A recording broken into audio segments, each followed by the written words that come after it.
Welcome! Hello honeys! Dream Academy is a fierce rival to Aikatsu's protagonist, so what happened to all of its characters?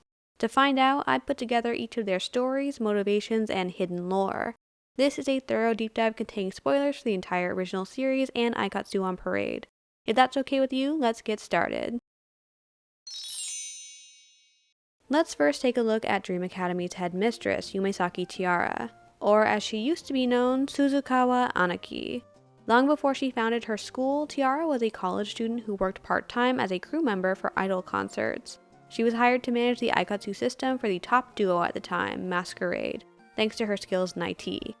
It's at these concerts that Tiara develops an interest in idols, mostly because of how much they inspire all their fans. She's surrounded by girls who look up to Masquerade, but feel too intimidated by the idol industry to try entering it themselves. Even though Tiara doesn't share their dream, she can understand the appeal. Tiara is only a couple of years older than the two girls in Masquerade, and by the time the duo disbands, she's actually gotten to know them fairly well. But the disbandment means the end of their concert work together, so Tiara is forced to move on with her career. Over the next 15 years or so, she becomes famous herself as the president of an IT startup company. She may not be singing or dancing, but she still makes plenty of TV and magazine appearances. We have to do some math to figure out the timeline here, so stay with me. One of the Masquerade members, Hime, becomes headmistress Orihime of the idol school Starlight Academy right after the disbandment. We know that she's been headmistress for around 15 years by the time Dream Academy opens. Tiara's little brother, Naoto, says that she created Dream Academy in under 10 years. This is the only way we know that Tiara visits Hime or Orihime around 5 or 6 years after they stop working together, because it's right after Tiara visits Orihime and talks about the school's extremely low acceptance rate that Tiara is inspired to create her own school, one where all the soon-to-be rejected girls she sees could have the chance to actually pursue their dreams. Next, we need to use Naoto as our timeline anchor. He's at least 18 in Season 1 and 19 a year later when Dream Academy opens. So when he's shown talking to Tiara about her plans at around 13 years old, that's 6 years before the school opens. Stay with me. When we see 13-year-old Naoto visit Tiara's office 6 years before Dream Academy opens, the school's plans are basically done. And if it took less than 10 years to open, that's 3 years left over that she spent on planning. She has the logo, the campus, the marketing materials, and the uniforms all finalized 6 years in advance, plus her headmistress stage name, Yumesaki Tiara. The main thing she still seems to be working on in those 6 years is the curriculum, because she's still in the middle of designing Dream Academy's iconic 3-track system, which will one day allow students to freely switch between idol, producer, and designer courses. According to Naoto, Tiara barely sleeps while working on her school in addition to managing her company. She keeps a Masquerade poster and all of her reference materials in her home office where she lives with her younger brother. It's unknown if their parents are still living with them at that point. As Dream Academy's opening gets closer, Tiara's lack of idol industry experience becomes her biggest challenge. She's still unsure of her curriculum a month before her students are expected to arrive. Luckily, she's able to arrange a meeting with Japan's most popular idol, Kanzaki Mizuki, for advice on training them. The meeting goes so well that Mizuki agrees to join Tiara and serve as a full-time advisor for the school. Dream Academy has both a middle school and a high school, so creating a competitive yet balanced curriculum is important to Tiara. Through her collaboration with Mizuki, they successfully find that balance. Tiara has built her school to accommodate a large number of students from many different backgrounds and skill levels, so she prioritizes their physical and mental health first. The cafeteria will serve only nutritionally balanced meals, and their state-of-the-art training equipment will automatically detect and prevent students from overexerting themselves. They'll also be taught relaxation techniques alongside their fundamental lessons. But if students begin to struggle, they will have to attend a mandatory boot camp that was originally designed for Navy SEALs. I have a strong feeling that that idea wasn't Tiara's. In order to get her school off the ground, Tiara makes herself the face of Dream Academy's recruitment ads. And she must be pretty famous for her IT work because she's able to convince a significant number of students to transfer in halfway through the school year. Series director Ryuichi Kimura confirms in the animated Aikatsu movie edition that most of the students were transfers mid-year, meaning that not only first-year students but also second and third-year students enrolled at once. Tiara's first job as a new school headmistress is to find ways to promote her students. The Aikatsu official guidebook claims that each student in the idol course is supported by one student in the producer course, So even though we don't see much evidence of that in the show, let's believe that that's the intended concept. In theory, the students should be doing a lot of the promotion work themselves. The production students all help manage the idol students, so while the idols are training, the production students are learning through work experience. And the design students are pretty much free to work on whatever they want. In practice, it seems like Dream Academy runs into a few issues with its concept. For one thing, the school canonically does not have the best dance teachers. Students seem generally focused on a more traditional school experience, spending time on clubs like cheerleading. There also seems to be a shortage of production students since we rarely see any idols actually being supported by a producer. And 6 months in, Tiara is still looking for a student that fits her vision of a Dream Academy idol. It's not all bad though. Her school does immediately capture a lot of public attention. Dream Academy publishes a monthly magazine to help keep fans informed, and the reception to Tiara's 3-track system is overwhelmingly positive. One student, Kazesawa Sora, gains exceptional popularity as both an idol and a designer, proving the value of the system as a whole. That spring, Tiara also recruits a girl named Maria, who she meets during a photo shoot. Maria becomes immensely popular as an idol as well, so much so that both she and Sora become the new faces of Dream Academy in recruitment ads, magazines, and TV. And it's only a little while later that Tiara finally meets the student she'd been envisioning, Otoshiro Seira. Seira makes such a dramatic entrance at the gates of Dream Academy that Tiara is immediately excited by her passion. She accepts Seira's request to enroll at the school, and begins to mentor her personally. Seira is a musician who desperately wants to become an idol, so Tiara builds upon her drive with plans for a huge debut. Although Dream Academy had found immediate success for its novel concept, Tiara hadn't felt confident enough to formally challenge the industry leader, Starlight Academy. But with Seira's recruitment, Tiara's ambition grows. After giving Seira the summer to train, Tiara invites her old friend Orihime to a face-off concert. A concert where Seira will make her very first idol appearance. Before the face-off concert, Tiara assigns a production student named Kii to manage Seira. They're both third years at the middle school, and Kii proves herself by acquiring a custom costume made for Seira. With the two of them working together, there should be nothing to worry about. The news gets excited about the event, Seira does an amazing job, and Dream Academy is assumed to be the winner before Starlight Academy even gets a chance to perform. So even though the concert ends in a draw, it's still a great step up for Dream Academy. Seira is paving the way for her fellow students to get bigger and better opportunities, just like Tiara had hoped. Starlight Academy agrees to formalize the rivalry between the schools shortly after this, and Tiara signs off on even more collaborations between Starlight and Driaka students. With all the excitement, Tiara is able to move on to push the design student, Sora, to release her own brand. She'll be the first idol to also debut as a real fashion designer, and in middle school at that. The brand's debut is a success, Driaka holds a joint Christmas party with Starlight, and then the schools coincidentally plan school festivals on the same day. Thanks to Tiara's friendly connection with Orihime, the events are merged to avoid splitting up their shared fan base. And the two friends only get closer as they continue working together. It's at this point that Mitsuki leaves her advisory role shortly after helping debut Kii as an idol, and Tiara finds herself leaning more and more on Starlight Academy. She makes promoting Maria her next project, which goes well, and then her 4 top students are ready to be shipped off to star in their very first drama. That is, after some coaching from Starlight's more experienced idols. Tiara apologizes for the distraction her students might be creating, but Orihime assures her that there's nothing to worry about. When the joint school festival finally arrives, Tiara spends both days hanging out with Orihime. She's allowed her students to come up with their own festival activities, and most of them have gone for the traditional food, game, and merchandise approach.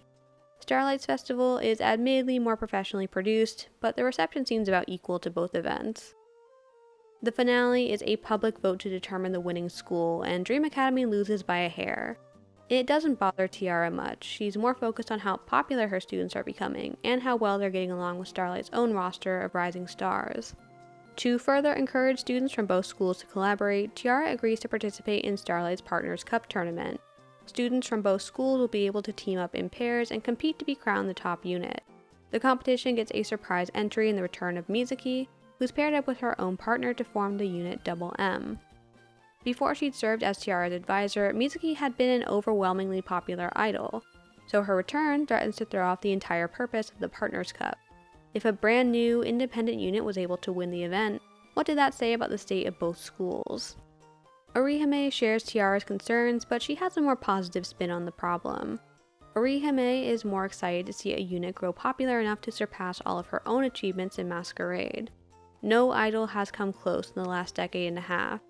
So when Double M does win the Partners Cup, Tiara is able to put aside her concerns and focus on supporting her students, regardless of whether they win or lose. Double M is a smash hit, and the idol popularity rankings top 10 spots become evenly split between the two idol schools. It's Mizaki solidly in first, Starlight's Hoshimiya Ichigo in second, and Driaka's Seira in third. Sora, Maria, and Kii are all in the top 10. Since her students still seem to be holding their own, Tiara agrees to Orihime's next collaboration, the Aikatsu 8 election. For this election, the public is allowed to vote for 8 idols who will go on tour together as the unit Aikatsu 8, limited to 1 summer of activity. Seira makes it in 8th place, Sora gets 6th, and Maria gets 5th. Kii doesn't make it, but it's still a huge win for Dream Academy since Starlight Academy only wins 3 spots, leaving Double M to take the last 2. At the end of the Aikatsu 8 tour, Double M challenges both Driaka and Starlight to a new competition, the Twinkle Star Cup. Tiara is persuaded to build a massive stadium just for the event, and she and Orihime work together to find a pair of idols who can compete with the new top group. Or, more accurately, she and Orihime agree to leave the choice of competitors up to their students, which goes perfectly fine since Seira and Ichigo, the 2 highest ranked candidates, are chosen as representatives. The students are experienced enough at this point to prepare for the competition on their own, so all Tiara has to do is work on that stadium and start advertising. The new duo makes their own unit name, Twings, and Tiara and Orihime are happy to see them take their partnership seriously. It's all very exciting, and the actual competition does not disappoint. It's just as big as Double M had pitched it to be, and Tiara is extremely proud to see Twings win. When the dust settles, Tiara pays Orihime a visit to thank her for inspiring her to create her school all those years ago. And after that, she seems to make an effort to let Dream Academy stand on its own. The collaborations with Starlight have been a huge help, but she hadn't founded Dream Academy for the sake of competition. So the rivalry winds down, and the 2 headmistresses go their separate ways again. Dream Academy opts out of the next year's Aikatsu 8 election. Instead, Tiara sends her students on their own fan meeting tour and announces the return of their school festival. No Starlight overlap this time around. From there, we have to assume that Dream Academy keeps growing on its own terms for many generations to come. Now let's move on to the students themselves, starting with Sora since she's the character we know the least about. We know that she travels with her mother when she's little, and we get a glimpse of her life in Marrakesh, Morocco when she's 5 years old. That's when she befriends a local artist, learns crafts like crochet, and develops her dream of designing jewelry when she grows up. But by the time Sora gets to Dream Academy, she's ironically drifted away from that dream. She enrolls in both the designer and idol courses with a focus on beauty and modeling, which places her more firmly in the idol track. She still loves design, but she sees it as more of a hobby now than a career. She decorates her room with textiles that inspire her and reacts to her growing popularity with a detached politeness. Despite her idol focus, Sora still wins multiple awards for her design work and is rumored to be looking to start a fashion brand of her own. It's not true, but Sora appears to take it all in stride. She's grateful to have a close friend in Maria, a fellow idol student who can relate to her unique background. The 2 of them become the new faces of Dream Academy and often work together on marketing materials for the school. Still, the brand rumor comes to fruition anyway. Sora is personally invited by Headmistress Tiara to start one, and she makes it sound so important that it'd be rude for Sora to reject her. After she accepts, she explains her hesitation to her new friends, Seira and Kii. Designers have the responsibility to draw out an idol's appeal with their outfits. I wasn't sure if I could do that. Between suddenly needing to treat her hobby like a full-time job, the reduced opportunities for idol work, and an increased level of responsibility, Sora isn't sure that she wants to design her own brand. It's only with Seira and Kii's encouragement that she decides to try approaching the challenge in her own way. Sora becomes the first idol to debut as a fashion designer with her new brand, Bohemian Sky, inspired by her childhood in Morocco. The debut is a success, and Sora is soon nominated to lead design work for Dream Academy's Christmas party. It's another role that she's not quite sure she has a skill set for, but she feels pressured to go along with the request. Luckily, she's able to find some inspiration and a mentor in a more established designer, Amahane Asuka of Angel Sugar. Asuka explains design as limitless, as shown in a new cake she designs, even though she usually works in fashion. Sora likes the idea and the cake so much that she arranges a meeting to ask Asuka for permission to use the cake at the party. She asks to make a giant version for the celebration, which Asuka approves. Asuka also encourages Sora to face all kinds of new challenges in her work. Feeling inspired, Sora decides to invite their rivals at Starlight Academy to the party, and her friends help her prepare the entire event. Despite a few complications, the event goes well and gets positive press coverage. So well that Sora is one of the Dream Academy students invited to perform in the prestigious New Year's Red-White Aikatsu battle broadcast. Sora is assigned to a modeling segment of the broadcast along with a Starlight student named Ron, who she then goes on to compete against in a different competition a couple of months later. It's an ehomaki contest for Setsuban, and Sora works hard on a special sushi roll recipe for it. She gets inspiration from natural ingredients and runs into Ron while foraging in the woods. The two of them are both lost, so Sora gets a chance to chat more with Ron while they rest for a bit. It's a happy coincidence, since Sora had really enjoyed performing with Ron the first time, and now they can finally get to know each other. She gets Ron's opinion on her ehomaki recipe, they chat about the upcoming competition, and then they're rescued by Ron's friends. The two of them become the finalists in the contest, and Ron thanks Sora for her help before. But Sora doesn't see why Ron would give her so much credit, so she gives Ron a compliment in return. They're so evenly matched in the final round that they're both chosen as winners, and they get the chance to do even more work together for the marketing job they've won. Despite her more detached perspective, Sora does put in a lot of work to support her friends. She takes her design work seriously and uses her connections to advise others on working with their favorite brands. This expertise comes in particularly handy when Maria needs to get in touch with Green Grass, her favorite designers. She has a last-minute addition to her dress she wants to make, so Sora jumps into action to deliver her message. Sora's next challenge is a drama audition where she's challenged to play a genius character, who she's not sure she matches well. Sora is very observant and capable of problem solving, but she seems unsure of how well her insights come across on the surface, especially compared to her more proactive friends like Kii and Seira.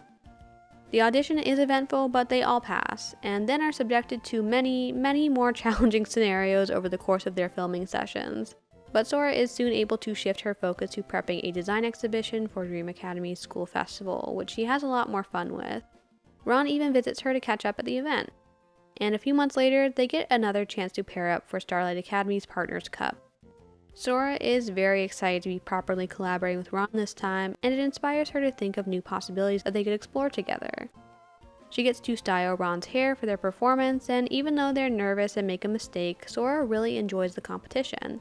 She and Ron have so much time to hang out, and they spend most of their downtime chatting. After all of that activity, Sora reaches 5th place in the Idol popularity rankings, right behind the Starlight Queen, Starlight Academy's top student. She even gets a personal invitation to audition for another new drama, where she's cast as the princess in an Aladdin movie. The offer comes with 2 extra bonuses. Tiara has arranged for her to design the costumes, and Ron is already signed on to audition for the Aladdin role. In this film, the Aladdin character has been reimagined as a heroic swordswoman, so Sora starts designing their costumes with those roles in mind. But she's ultimately dissatisfied with her princess design. She's just not resonating with the damsel in distress character she's meant to be playing. And she can't quite figure out the reason until she goes to deliver Ron's costume and sees her training for her swordswoman role. Ron and her friends may be fighting with toy swords, but Ron still looks incredibly heroic. She's active, aggressive, and undeniably cool. It's inspiring to Sora, and she's motivated to once again find her own way to tackle the role she's been given. Ron loves her costume, so Sora decides that she should love her own just as much. She shortens the skirt and sleeves, making it much less accurate to her research materials, but better for the more active direction she wants to take her character in. Sora gets to reveal her costume when she meets up with Ron for the audition. I got the idea of being a princess who looks up to that gallant figure. Wouldn't someone like that want to get even just a bit closer to her object of adoration? Ron hadn't sounded convinced at first, but she seems to accept Sora's personal take on the character and the costume design. The audition starts, and Sora is eager to see her hero in action for real. It's not in the script, but Sora seizes an opportunity to improvise a scene where the princess defends the swordswoman. But she hadn't done any of the stunt training, so she struggles a bit with the actual fight scene. Ron pulls her aside and admits that she'd never considered Sora's take on the character before. For a moment, Sora is worried that Ron will ask her to abandon the idea. Luckily, Ron improvises her own scene, where their characters fight hand in hand, and then they're back to the script for the finale. The director loves their fresh ideas so much that they both pass the audition, and their filming starts soon after. Another chance to get close to the friend she's grown to admire so much. Sora's next project doesn't involve Ron, but she still has fun on the Aikatsu 8 tour. She keeps working with Maria, seeking mentorship from Amahane Asuka, and helps support Dream Academy's design department. The Aikatsu official guidebook defines her as having a strong core that remains unwavering no matter what, so we can trust that she stays true to her passions no matter what she faces in the future. Moving on to Maria, her backstory is a little more developed than Sora's. She was born and raised in a huge mansion on top of a mountain, which the Aikatsu official guidebook names as Mount Yuga in Okayama Prefecture. Maria's parents travel for work, as director Kimura explains in the animated Aikatsu movie edition. They seem to be trading company employees who travel all over the world. Sora mentions a period of time where Maria moved in and had to adjust to the mansion she was born in, so we can assume that Maria, like Sora, traveled with her parents when she was little. And at some point, when she was old enough to be left with her family's enormous household staff, Maria moved into her birth home permanently. The adjustment is very difficult for Maria, since her parents only return home for about 7 days each month. She's given a pet cow named Elizabeth III for company, and she spends her time sliding down hills and picking flowers. But the loneliness of waiting for her parents is still difficult for her to cope with. Maria knows what it's like to travel and explore the world, so she usually finds herself longing to explore alongside her parents again. She wants to be free, just like them, but her perspective begins to shift when she's a little older, and reads a picture book about a fairy who spends her year waiting for her loved one to return. The story inspires Maria to look for ways that she can get excited about her parents' visits rather than dwell on her loneliness without them. She becomes a devoted fan of the fairy stories author, whose pen name is Green Grass, and is inspired to start gardening. She learns to make tea, how to forage in the mountains, and how to follow local customs around sharing resources. Maria finds a way to live her daily life happily, and one spring she encounters a team of people taking photos near her home. It's a warm day, so she brings them refreshments and is almost immediately invited to become an idol at Dream Academy. Maria accepts the offer, since it's the first chance for exploration that she's gotten in a very long time. But even after moving into the Dream Academy dorm, she still spends her free weekends in her mountain home. Maybe she finds that she misses the peaceful setting more than she expected. Those free weekends become few and far between as Maria becomes more and more popular as an idol. In the span of one summer, she becomes one of the faces of her school, along with her classmate Sora, and appears in several magazines. We don't see her again until the following spring, when she's featured on a TV show for rich idols. Maria is very close with Sora at this point, as the Aikatsu official guidebook explains. Sora and Maria are both laid-back people who seem to be on the same wavelength. They often exchange opinions about fashion. Beauty seems to be another interest they have in common. In fact, Maria gets so inspired while painting her friend's nails that it nearly derails her TV shoot. Headmistress Tiara warns her not to be late, but Maria has an idea for her costume that she desperately wants to convey to the designer of her favorite brand, Aurora Fantasy, the very same designer, Green Grass, who once illustrated her favorite picture books. The costume is meant to be delivered that day, but her friends and Headmistress Tiara all encourage her to try reaching out to Green Grass before the shoot anyway. So Maria first ends up on a quest for daisies, which are out of season, and then Sora volunteers to deliver the flower they find to Green Grass for her. Maria then races home for her episode taping, but they're still held up waiting for the costume until later that evening.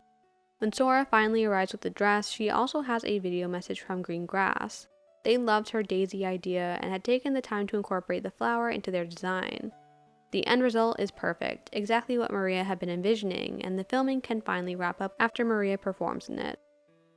Maria's episode is so popular that the show invites her to host a special featuring her mansion. Tiara suggests that she make it a house party with her friends, and Maria loves the idea. She had met a few girls from Starlight Academy during her daisy hunt, so she invites them too. It'll be a great opportunity to show everyone why she loves spending so much of her time at her family home. The party is a great success. Maria picks everyone up in an ox cart, serves them handmade tea and chocolates customized to their tastes, and has lovely conversations with new friends. That evening, it's clear that Maria has touched the hearts of her guests. Even the TV staff will be going home with gifts. All the girls take turns performing songs, and at the end of the night, they surprise Maria with a projection of the Northern Lights.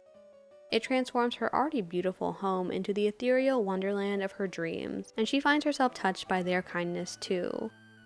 Maria's next project is the drama audition with Sora, Kii, and Seira, and Maria is cast as the mechanic character. She needs a little encouragement to prepare for the role, but she's able to give the audition her best effort and they all pass. She doesn't even seem too stressed over the intense filming process they go through. Maria goes on to befriend Hitomi, a Starlight Academy student, and perform with her in the Partners Cup. She rises to 6th place in the idol popularity rankings, right behind Sora, and later surpasses Sora to place 5th in the Aikatsu election. She lends her friends a helicopter or two over the next few months, and then starts filming for her own animal variety show called Maria Zoo. Her new reputation as a cowgirl only gets more fitting when her pet cow, Elizabeth III, has a baby, who she of course names Elizabeth IV. Next we have Kii, whose backstory is my favorite in the entire Aikatsu series. Kii is very shy when she's little and often feels too overwhelmed by other children to play with them. Because of this, she grows up without many friends. Kii often feels jealous of the girls around her. They are more outgoing, more confident, and most of all, much cuter than Kii feels capable of being. The insecurity becomes so debilitating that Kii's mom is forced to intervene. She's always helped Kii take care of her delicate curly hair, so she decides to try giving her a different hairstyle for once, just to convince her that she can be as cute as the other girls if that's what's making her so sad. Kii's mom plays a simple game with her. She puts Kii's hair in pigtails, chants a magic spell, and tells her that she'd forgotten to place a spell on her before. Now she can be cute. Kii loves the transformation, and her mom makes sure she understands that her cute self can be her true self if she wants it to be. This game becomes a new safe space for Kii, not only because getting her hair done boosts her self-confidence, but also because she enjoys the quality time with her mom so much. Their conversations are just as important to her as the end result. Unfortunately, Kii's mom is often busy with work, and she isn't always able to spend that time with her.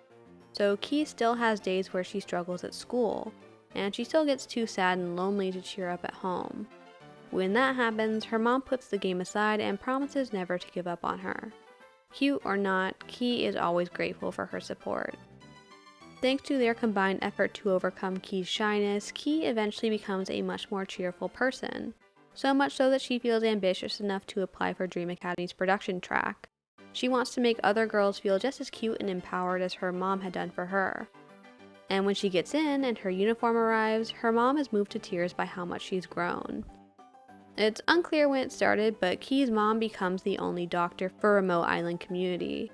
As a result, once Kii moves into the Dream Academy dorms, there are often periods of time when Kii and her mom can't communicate at all. No calls, no emails, maybe only a physical letter. So in order to encourage Kii, even when they can't be in contact, her mom begins staying up after work to make her handmade hair accessories. Hopefully the gifts will remind Kii to focus on being the cute, cheerful person she's always wanted to be. Kii spends up to a year studying idol production at Dream Academy before she's assigned to an idol student, Otoshiro Seira. The exact timeline is blurry, but Kii seems to know about Seira before the news is broken to Seira herself. She gets to work preparing for her new idol's debut right away, researching her background, her skill set, and her preferences. Tiara wants Seira's debut to be a big event, so Kii tracks down Seira's favorite designer and gets a custom dress made for her. The first one in a brand new collection of special constellation dresses. And not only is it a big event, it's also a competition with the top idol school, Starlight Academy, so Kii is eager to gain an advantage. We don't get to see her first meeting with Seira, and they're already pretty close by the time they show up to check out their competition at the Starlight Face-Off concert. Kii intends to maintain Seira's mysterious image as a powerful rookie idol, but she accidentally info dumps about her directly to their rivals instead, so she ends up feeling pretty embarrassed. Before Seira performs, Kii makes sure to give her a pep talk and a new hairstyle, along with the costume she's arranged for the performance. Thanks to her preparation, Seira goes on to break an industry record in her very first performance, and Dream Academy gains a decisive advantage against Starlight.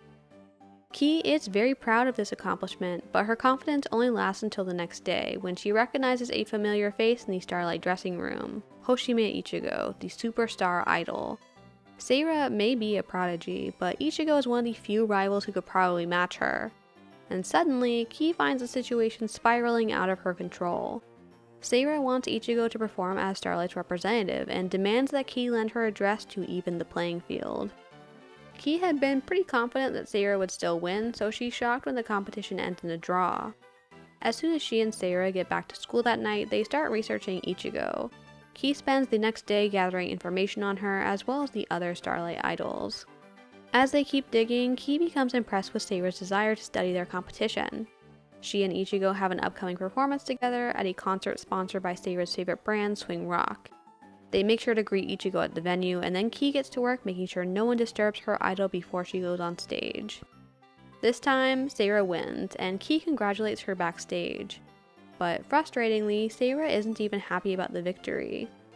Kii takes this as a challenge, and promises to erase all of Seira's self-doubt by taking her to the top of the idol world, which gets a little easier to back up when Seira's next project is modeling for a Swing Rock ad.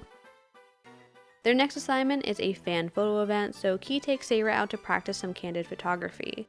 She's a little horrified to run into Ichigo and her friends Aoi and Ron doing the same thing. But her practice with Seira isn't going well, so Kii agrees to join up with them. Kii does get along with the Starlight idols, especially Aoi, but she's still worried that getting close to their rivals is a bad idea. Seira points out that it'll give them more data to work with though, so Kii puts her concerns aside. The group actually has a lot of fun together, and Seira seems extra fired up for the photo event. Everything seems to be going great until Kii makes the mistake of eating a crepe in front of Seira one day. She just wanted to talk about Aoi's role as the crepe brand's mascot and express her excitement about the upcoming mascot audition, when suddenly Seira starts insisting that Kii should try doing idol work. Kii shuts down the idea immediately, but over the next day or so, Seira starts pointing out that Kii's mom might be sending her so many gifts because she's worried about her. The comment makes Kii question herself just enough for Seira to swoop in and trick her into auditioning for the crepe mascot position. Seira had given her a whole spiel about a friend who wanted to audition, and Kii had been proud to do all the production work for her. Now, suddenly she finds herself being dragged to the venue against her will. Seira insists that she can win and that it would make her mom happy, but that doesn't magically make Kii want to be an idol. It's only when Seira brings her mom's latest hair accessory that Kii starts to open up to the idea. She remembers how proud her mom had been to see her dress up in her Dream Academy uniform for the first time. Plus how proud she'd been of Kii every time she'd done something brave and pushed herself outside of her comfort zone. Seira might be right that this audition could make her mom proud too.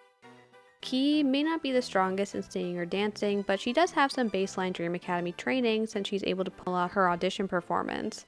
She even wins the mascot role. And after that, it's hard to reject Headmistress Tiara and Seira's insistence that she carry on with even more idol work. Kii did have fun on stage, so she does her best to be enthusiastic about the idea.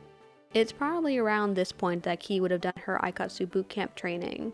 She's the only character confirmed to have gone, and we know that it involves sailing out to a deserted island for intensive training and team building. There's also a chance that students from every track are required to go and that she'd done it earlier based on her performance at the crepe audition. Either way, Kii's next job is a fashion show with Aoi, which is also the beginning of her long-running conflict with Seira over which career she should be prioritizing. Seira keeps pushing her to focus on her fashion show, and Kii can't help but interpret that as a rejection of her production assistants. So when Kii discovers a reporter snooping around Dream Academy for scandals, Kii jumps into action to protect Seira. Kii takes her to Starlight Academy to hide with their friends, but Seira thinks she's being overly cautious. Feeling threatened as Seira's producer, Kii tries to assert her authority, but it backfires when Seira just doubles down on her effort being a waste of time. This accusation frustrates Kii, and she yells at Seira for the first time. "Why do you have to be like that? I became an idol, but I'm still your producer." Seira apologizes after that, and Kii calms down. Aoi even helps her come up with a plan to publish an article on Seira's secret cat-loving side, which Seira agrees to. Only then does Kii finally decide to focus on the fashion show. Their next project is a bit of a compromise. Seira and Kii will be performing together in a concert, but Kii still retains her role as a producer for the performance. Kii and Seira then earn the lead roles in the drama that Aoi produces, and Kii gets to return to production herself when she volunteers to produce Dream Academy's Christmas party. She's so excited that she gets a little overzealous about it, but everything turns out fine in the end. This system seems to work for a little while. Seira is a busy rising star, and Kii is happy to carry on with her producer role. and when she has to do idol work, it's usually with Seira, so it's easy to get away with splitting her focus. But as soon as Kii has a completely separate job to do, it all falls apart again. Headmistress Tiara personally offers Kii an audition to work with her favorite drink brand, Brain Thunder, and Kii immediately feels overwhelmed. She's already busy working on a commercial for Seira, and Seira telling her to drop the project just makes her feel insecure about keeping her job. But by now, Seira and Kii are even closer than they were before, and Kii understands that Seira genuinely feels proud of her for her progress as an idol. So even though it'll be difficult, Kii feels motivated to give both commitments her best effort. Kii has a bad habit of sleeping in her research lab to fit in all of her responsibilities, but even with that extreme work ethic, she still ends up getting scolded by Seira. Kii is working as hard as possible to wrap up Seira's commercial concept so she can move on to the Brain Thunder audition, but it's clearly not enough for her friend. Seira insists that they leave to go find the designer of Kii's favorite brand, Magical Toy, who is in town for a limited time. At first, Kii feels taken aback by Seira's aggressive attitude, but then she gets inspired. That attitude is exactly the kind of tone that Kii should be fitting into her commercial. Kii is able to convince Seira to wait just a little longer while she gets her ideas down, but Seira successfully forces her outside with only a laptop to work from. Kii is making great progress when Seira suddenly slams her laptop closed, yells at her, and storms off.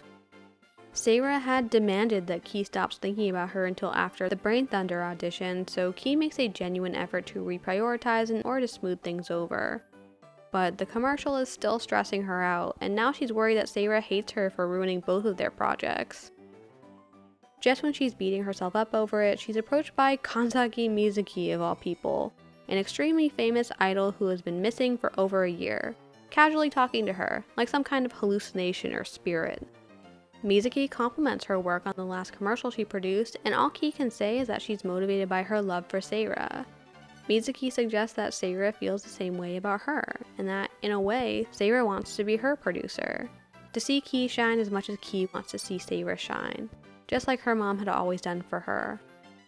When Kii gets back to her lab, she finds a gift and an encouraging note from Seira, lending more weight to Mizuki's suggestion. This gesture reassures Kii enough for her to put the commercial aside. Seira had wanted her to track down her favorite designer for a costume, so that's exactly what she attempts to do next. It takes a panicked tweet and help from some Starlight friends, but Kii finds the designer.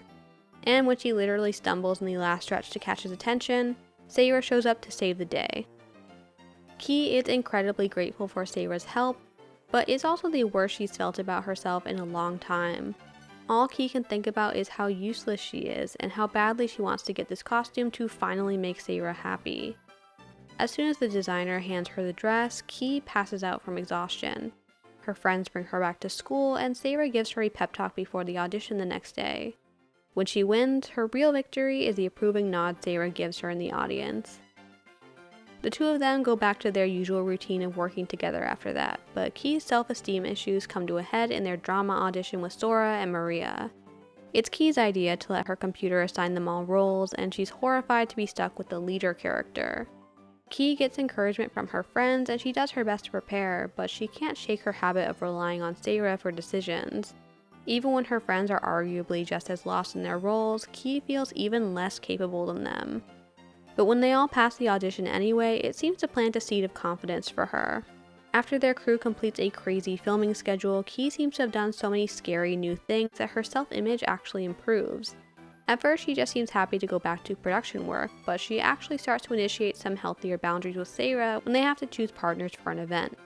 Kii is fine with the idea of doing her own idol work at this point and finds herself leaning toward Aoi as a potential partner. So she suggests that Seira pick someone else too. Someone like Ichigo, who she'd had a great relationship with so far. This time, Seira is the one who objects to their separation, but Kii is firm in pushing her toward a new relationship. Luckily, Seira is open to the idea, and Kii gets the opportunity to work closely with Aoi this time around. No concerns about staying on as Seira's producer whatsoever. Aoi is totally down to help with scheduling and all of that stuff for their friends anyway, so it's not like she'll be totally hands-off. At the Partners Cup event, Kii and Aoi get roped into helping Seira and Ichigo overcome their nerves. Kii is actually pretty worried about Seira since she's never seen her so insecure before. And when Aoi tells her that Ichigo feels the same way, Kii makes sure to pass on the message. just to make sure that they'll be able to work through things in time for their performance. Kii does so well in her performance with Aoi that she climbs up to 8th place in the idol rankings, right behind Aoi. She campaigns to get into Aikatsu 8, but doesn't make it. Instead, she wins something better. When Seira makes it into the group, she finally seems to make peace with Kii's preference for production. The first thing she says after the announcement is, "I couldn't have done it without your producing," and Kii can't stop thinking about it. Seira had thanked her for her work before, but this felt different. It felt like they had finally found a way to move forward. No more fighting over who does what, just gratitude for how much they care about each other. After Seira's tour with Aikatsu 8 wraps up, Kii is asked to choose a representative for their school. A representative who will participate in a competition against the new top idol unit, Double M. The second representative will be from Starlight Academy, so Kii meets up with Aoi to strategize. The two of them land on Seira and Ichigo as their best options, mostly because they're the two highest ranked idols outside of Double M. They have to resort to a good amount of deception to get the two of them to agree to work together, but Kii and Aoi both have faith in their friends. Luckily, things work out, and Kii has the privilege of handling production for their performance. By the time it's Seira and Ichigo's turn to compete, Kii is proud to see them free of any nerves. And when they win, she's touched that Seira thanks her up on the big stadium stage. All we know about Kii after that is that she does continue both her idol and production work, hopefully staying just as cute and cheerful as she's always wanted to be. We may already know the broad strokes of Seira's career, but her motivations are really interesting. Her younger sister, Noelle, consistently describes her as a really shy person. Seira grows up taking care of Noelle when she's sick and develops a passion for music while singing to cheer her up. Seira's family supports her interests, and she learns how to play piano, violin, flute, and guitar. Flute being the only one she doesn't seem to master fully, since no one ever mentions it. She also has absolute or perfect pitch. When she's in middle school, Seira joins a rock band with her friends and starts doing street performances with them. However, Seira doesn't seem satisfied with any of her accomplishments. She's always been close with Noelle, but the older they get, the less of Noelle's attention she seems to hold. Instead, Noelle is enamored with idols. If Seira loves music and wants to pursue it as a career one day, shouldn't she be able to capture her own sister's attention? Director Kimura explains in the Animage Aikatsu movie edition, "If Seira wanted to pursue a career in showbiz, but her relatives were supporting someone else, I thought that might cause some kind of sticking point for her." This failure to become Noelle's favorite musician seems to be a long-standing frustration for Seira. Perhaps even the reason that she switched from classical to rock music in the first place. Seira is jealous of how easy it seems to be for idols to make Noelle happy, and when she realizes just how popular idols are, she prepares to make another genre shift, to a much happier, shinier sound. Noelle's favorite idol is Hoshime Ichigo, a student at Starlight Academy, so Seira takes the school's transfer exam. The review panel at the exam praises her raw talent, but rejects her for being better suited to rock music.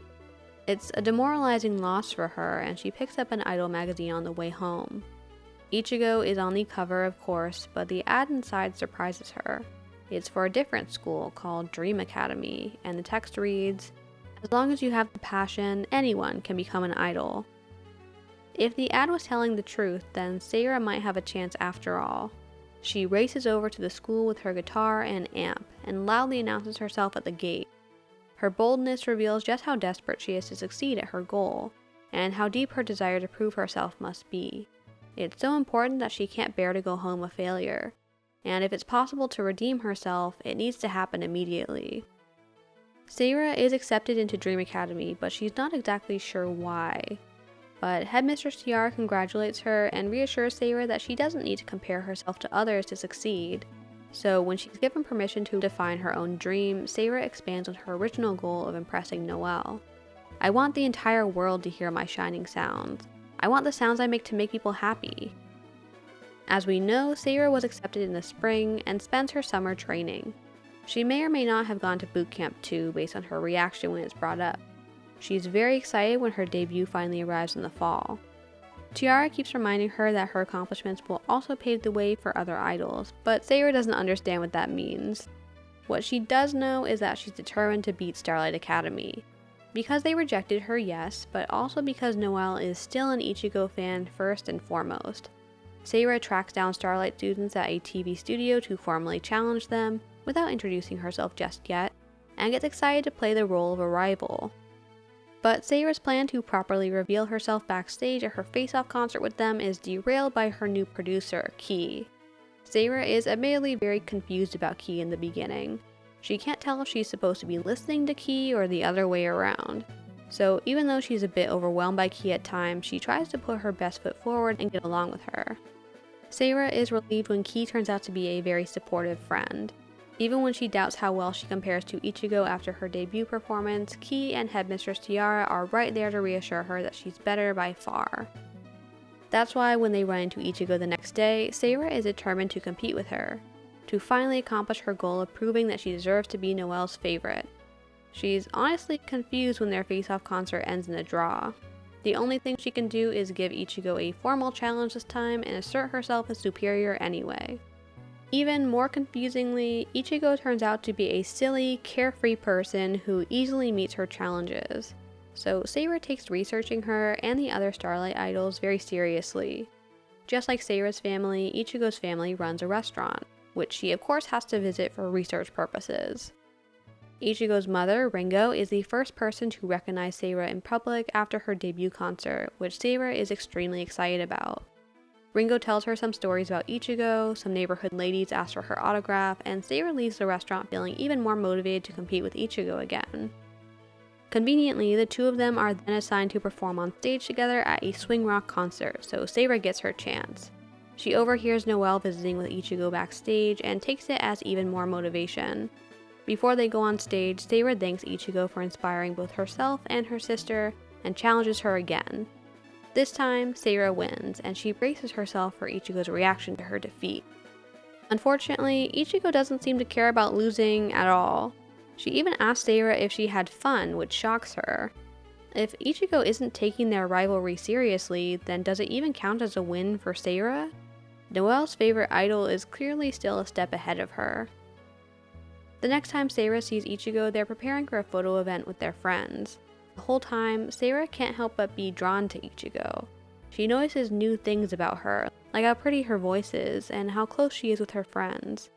She's genuinely happy to be hanging out with everyone, even Seira. Seira is so impressed by Ichigo that she finds herself wanting to emulate her, little by little. It'd be nice to have friends like she does. Maybe subconsciously, Seira is inspired to treat Kii more like a real friend than just her producer. She starts looking up the weird English words Kii uses and makes an effort to get closer to her. As part of that effort, Seira tries encouraging Kii to do some idol work too. There's an audition she'd be a great fit for, and everyone at school seems to think she's cute enough, but Kii doesn't want to do it. It makes Seira more curious about her and more determined to convince her. Kii has done a lot to help her, so isn't it only fair that she helps Kii in return? Kii tells Seira a story about how her mom helped her get over her shyness, and Seira finds herself relating to Kii's mom. She'd taken care of Noelle in very similar ways, so it's easy for her to assume that Kii's mom must still want to help her overcome her shyness. It gives Seira the confidence she needs to put a new plan for helping Kii into action. After getting some advice from her new Starlight friends, Seira tricks Kii into preparing for the audition she was refusing to go for. She even gets their teachers to sign off on the idea somehow. And when the day arrives, she's proud to reveal that all of Kii's prep work has been for herself. Kii still resists, so Seira gets more forceful in dragging her to the audition, encouraging her all the way. She'll help Kii stop being so shy, just like Kii's mom would do if she was there. Seira does get a little worried when Kii looks upset, but it's a false alarm. Kii finally agrees to the audition, and Seira is immensely proud of her, especially after she wins. Seira is excited to finally have an idol friend, just like Ichigo, and any worry she might have about pushing Kii too far is swept away by Kii's enthusiasm for her new career path. Or at least, that's what it seems like at first. When Kii gets more idol jobs, she doesn't actually seem to be taking them seriously. Seira tries to put her foot down and insists that Kii stop getting distracted with production work when she has her own career to worry about. But she's surprised to learn that Kii fully intends to maintain both roles. Seira apologizes for a misunderstanding, and luckily Kii forgives her. To make peace, she goes along with Kii's new plan for her, and is relieved when Headmistress Tiara reminds Kii to focus on her idol work too. Seira is happy to get more jobs with Kii after this. They even go to an audition with Ichigo and her friends, where Seira is a little embarrassed by how easily she gets caught up in Ichigo's playful personality. When Ichigo takes a step forward, Seira feels compelled to take two, and they find themselves leading the whole group together. When Seira and Kii pass the audition, Ichigo admits that Seira was the superior one this time. Despite their rivalry, Seira can't help but feel disarmed by the compliment. She tells Ichigo that they should do another audition together someday, and they end up hanging out casually before their next opportunity. When she's alone with Ichigo and Kii, Seira feels a bit overwhelmed by Ichigo's powerful personality. Comments that would annoy her from Kii sound so much more flattering coming from Ichigo. She's hurt when Kii implies that Seira has a much colder personality and struggles to keep up with Ichigo's relentless curiosity. Seira finally gets her chance to perform with Ichigo again at a New Year's broadcast. They are still rivals in Seira's mind, but also friends, and Seira is genuinely happy to spend time with her. Even when they end up as competitors again in a race, Ichigo stops to help her. So Seira can't muster the will to be upset that she loses to her. It was too much fun competing to worry about the result. That relaxed attitude has to change when Seira is assigned as the main act for Dream Academy's school festival. Tiara says that she's the only one capable of filling the role, and Seira takes her seriously. She's proud of her school, and she wants to repay Headmistress Tiara for all the opportunities she's given her so far. If Tiara needs her to carry the festival, then she'll put in her very best effort. She'll recapture her competitive drive and return to her goal of defeating Ichigo. It's difficult for Seira to get back into that mindset, so she tries to double down on it, especially once Starlight also announces the festival and she and Ichigo end up as literal competitors. They have a small competition ahead of the main event, and it ends in a draw. A clear signal that Seira needs to get serious if Dream Academy has any chance at winning the festival stage. In the meantime, Seira finds herself in another conflict with Kii. This time, it's because Kii is given a job directly from Headmistress Tiara, and she still ends up ignoring it. Seira is frustrated to learn that she's been sleeping in her research lab rather than taking proper care of herself, and she tries to stage an intervention. Kii already does a great job as a producer, but Seira can't stand the idea of her friend losing an opportunity all because she was helping Seira. Kii's favorite designer is making a rare appearance in Japan, and he's rumored to be nearby. So even though she tries to be patient with Kii this time, she gets frustrated that Kii might lose the chance to meet him. Seira is so annoyed that Kii is still ignoring her that Seira ends up yelling at her, which she feels bad about. To make up for it, Seira leaves her a gift and a note for encouragement. But she does want Kii to focus on herself, so she keeps her distance. The next day, Seira is happy to hear that Kii is looking for the designer after all. She heads out to help her look right away, and finds her just in time to help her chase down the designer's car. Seira feels a little guilty when she discovers how upset Kii had gotten over their fight, and extra guilty when she faints on the street and has to be carried back to school. Seira takes a gentler approach to her pre-audition pep talk this time, and is proud to see Kii win again. When the school festival finally arrives, Seira is fired up to perform as the headliner, but she and Kii are both thrown by the news that Ichigo will be sharing her headliner performance with her friends. They even call to confirm that it's true, and Seira feels inspired when Ichigo says that she's doing it because she thinks the audience will like a group performance more. The competitive drive she's worked so hard to build back up starts to soften again. On the day of the festival, Seira finds a quiet spot to practice, and somehow ends up chatting alone with Ichigo, who's visiting before Starlight's event the next day. Ichigo doesn't even seem to register that the two of them and their schools are competing. She's still just thinking of them all as friends who share a dream. It's a mindset that Seira feels comforted by, and the emotional wall Seira had tried to build up melts away again. Seira invites her friends to share her headliner performance just like Ichigo is planning to do, and she has way more fun than if she was performing alone. The next day, they all stick together to explore Starlight's festival and enjoy helping out the same girls Seira once saw as her rivals. Dream Academy loses to Starlight, but Seira is too excited to be standing on stage with Ichigo to be upset about it. Although it would seem like the two of them are on track to a much closer partnership, Seira has trouble adjusting to the shifting dynamics of their friend group. When the Partners' Cup arrives and the students all need to pair up, Seira starts to worry about losing Kii's attention, just like she'd worried about losing Noelle's. She can see Kii starting to gravitate more toward their friend Aoi, and she starts to fixate on Kii in the same way she'd fixated on Noelle. When Ichigo asks if Seira has chosen a partner, Seira can't decide. and it bothers her that she wasn't even at the top of Ichigo's list. Aoi and Kii were up there instead. In the animated Aikatsu movie edition, director Kimura says that the relationships of the first draft of the script were very heavy. When Kii told Seira that she should pair up with Ichigo, Seira seemed jealous, or rather, quite rebellious. In the final script, Seira only makes a single argument in favor of pairing up with Kii, appealing to her skill as a producer.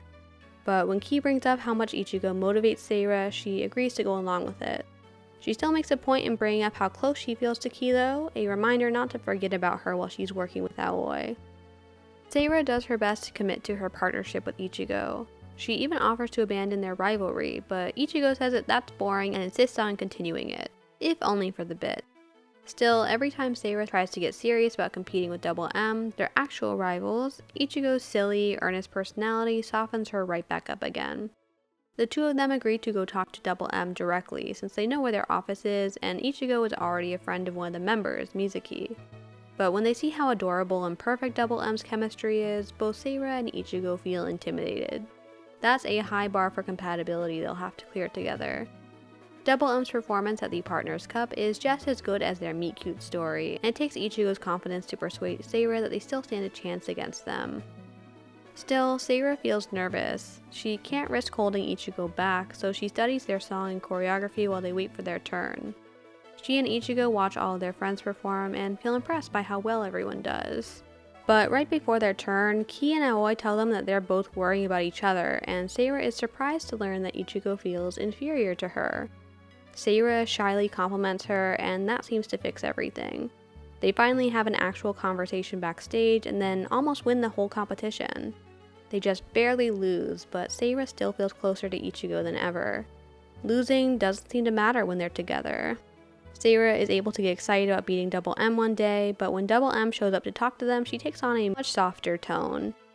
Double M encourages Seira and Ichigo to keep competing with them, and Seira really looks forward to her next performance with Ichigo this time. She rises to 3rd place in the idol rankings, almost at Ichigo's level in 2nd, and watches Ichigo perform with her unit against Double M. When she gets into Aikatsu 8 with her, the stage is set for Seira to embrace their partnership. As the tour kicks off, Seira keeps catching glimpses of that more vulnerable side of Ichigo she'd seen at the Partners' Cup. It turns out that Ichigo is struggling with her own admiration for Mizaki, their leader, so Seira promises to help her. They'll come up with their own answer for the future of the idol industry, just like Mizaki and Double M. Throughout the tour, Seira keeps a close eye on Ichigo, close enough to get a little flustered every now and then. The two of them discover Mikuru, Mizuki's partner, practicing alone one night at the end of the tour, and her ambition inspires Seira. "When I'm with Mizuki, I feel like I can go anywhere," Mikuru says, and Seira can relate. At the last Aikatsu 8 concert, Ichigo says that she's ready to surpass Mizuki, not just chase after her, and Seira is on the same wavelength. Without needing to discuss it, they both understand that they'll need to become just as close as Double M to achieve their goal. If they're together, they can go anywhere. Seira and Ichigo formally challenge Mizuki, and Mizuki issues a challenge of her own, the Twinkle Star Cup. Seira is nervous about the idea of standing on such a huge stage, but she's also eager to accomplish her new goal. Coincidentally, Kii takes Seira to meet up with Aoi and Ichigo, and they're both led through a series of bonding activities. Things get kind of crazy when Seira and Ichigo are abandoned in the wilderness by their friends, and Seira gets worried that the two of them struggle to find their way home. It brings up Seira's old fear that they aren't that compatible after all. But Ichigo is able to convince her again. They may be different, but their differences can exist in harmony. Ichigo and Seira are then formally assigned to represent their schools in the Twinkle Star Cup. They train hard, and Seira gets a much-needed boost of motivation from Noelle's support. Noelle tells the two of them to take flight, and Seira comes up with their unit name, Twings. "Let's fly to the furthest reaches," she tells Ichigo. "We'll show them we want to fly above Double M." Ichigo loves the name, and they have their unit debut concert the next day. They use their summer break to train daily, and spend as much time together as possible. They do promotions together, get a pair of custom costumes made, and feel ready to take on Double M. At least until they hear about Double M's disbandment. Ichigo and Seira go visit Double M again to hear the full story, and are relieved to learn that they're breaking up amicably. Mikuru inspires both Seira and Ichigo to think about their own dreams beyond winning, and the two of them are able to relax this time around. They're having too much fun thinking of new dreams to worry about losing. Twins and Double M wish each other luck before the Twinkle Star Cup kicks off, and Ichigo and Seira are rendered speechless by their rival's beautiful performance. Once again, Seira doubts that they can win, but it doesn't matter. They'll do their best to make it a good concert, and then they'll be on to their next big milestone. While they wait for their turn to perform, Ichigo and Seira talk about the possibilities ahead of them. Seira wants to make her own band next, and maybe design her own brand one day, and go on tour in America. And for the cherry on top, Noelle arrives to cheer them on. This time, her full attention is on Seira. The only thing left for Seira to compete with Ichigo over is the number of smiles they can each win from the crowd. "Ichigo, I'm glad I met you," Seira tells her backstage, and her feelings are perfectly reciprocated. As we know, Twins wins the Twinkle Star Cup. It doesn't feel real to Seira at first, but she still thanks Double M, Ichigo, Noelle, Kii, and Headmistress Tiara for helping her reach this point. As soon as she and Ichigo receive their trophy and head backstage, they fall asleep while waiting for their friends, finally taking a well-deserved rest.